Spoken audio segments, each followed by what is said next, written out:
সকল প্রতিবন্ধী শিক্ষার্থীদের অধিকার নিশ্চিত করার লক্ষ্যে বিশ্ববিদ্যালয় কর্তৃপক্ষ একটি নীতি প্রণয়ন ও তা বাস্তবায়নের জন্য প্রশাসনতে কাজ করব আর কি। আমরা চাই যে বিশ্ববিদ্যালয়ের প্রতিটা প্রতিবন্ধী অপ্রতিবন্ধী শিক্ষার্থী একসাথে কাঁধে কাঁধ মিলে এগিয়ে যাবে, সেটাই আর কি আমাদের প্রত্যাশা।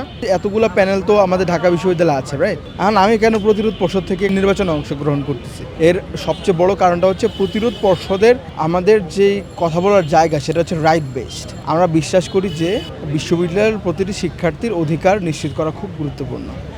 সেখানে প্রতিবন্ধী যারা শিক্ষার্থী তাদের যেই অধিকার সেটা রক্ষা করাও গুরুত্বপূর্ণ। আর অন্যান্য প্যানেলগুলো থেকে কেন করছি না, আপনারা যদি দেখেন প্রত্যেকে আসলে চ্যারিটির জায়গা থেকে কাজ করবে। যেমন আমি আমার ইশতেহারের জায়গায় রাখছি যে প্রতিবন্ধী শিক্ষার্থীদের জন্য সকল প্রতিবন্ধী শিক্ষার্থীদের অধিকার নিশ্চিত করার লক্ষ্যে বিশ্ববিদ্যালয় কর্তৃপক্ষ একটি নীতি প্রণয়ন ও তা বাস্তবায়নের জন্য প্রশাসনতে কাজ করব আর কি। সেরকম একটা আমার ইশতেহারে আমি দিয়েছি।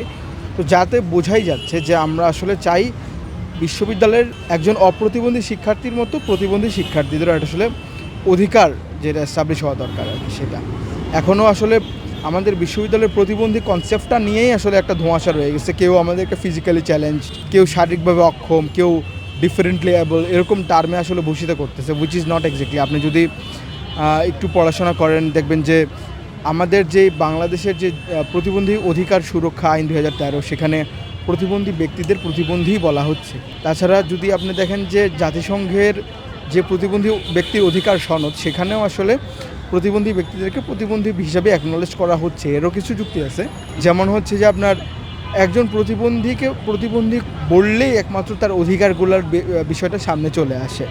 শারীরিকভাবে অক্ষম তাকে হচ্ছে চ্যারিটিতে বাঁচায় রাখা, ডিফারেন্টলি অ্যাবল মানে তার হচ্ছে অন্যভাবে কিছু করবে সে, এটা মনে করে তাকে একটু চ্যারিটির মাধ্যমে একটুখানি এগিয়ে দেওয়া।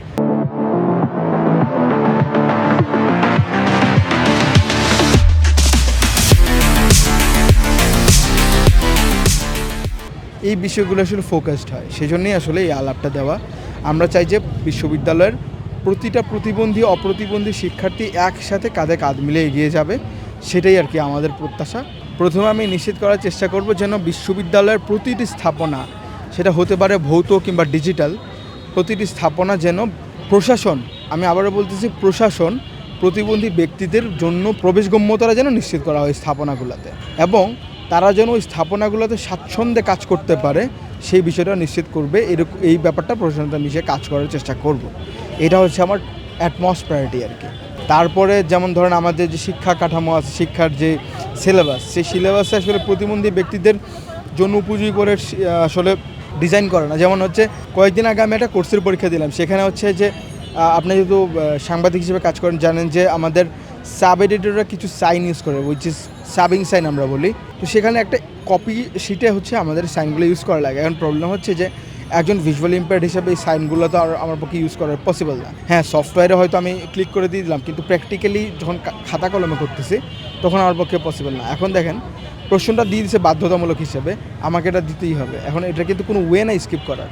তো সেই জন্যেই যে একটা সিলেবাসে সকল প্রতিবন্ধীদের বিষয়গুলো মাথায় রেখেই যেন ডিজাইন করা হয়, পরীক্ষার প্রশ্নপত্র থেকে শুরু করে বিভিন্ন সিদ্ধান্তগুলো যেন এভাবেই নেওয়া হয়, এই বিষয়টার প্রতি গুরুত্ব আরোপ করব।